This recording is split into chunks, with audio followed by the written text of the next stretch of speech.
Papakita ko sa inyo ngayon kung paano mag-change ng location para yung mga sinearch nyo,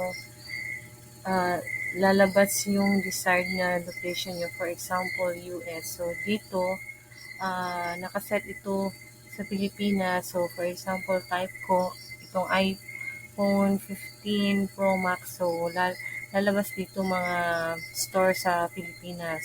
Ito siya. Yan the box. And then, dito, naka-peso kasi nga Pilipinas. So, ganito po gawin. Click nyo lang yung Google account nyo. And then, more settings, other settings, language and region, results, region. So, ito nga naka-Pilipinas. So, i-change natin, for example, US. Pwede din i-type na lang para mas madali.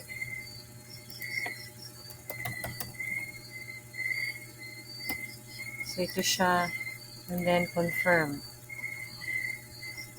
So, try natin i-search yung iPhone 15 dito.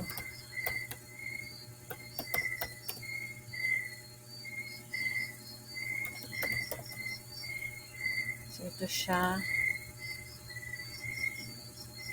So, tada! So, US na. So, ito yung mga store sa US. And then dito, naka-dollar na siya.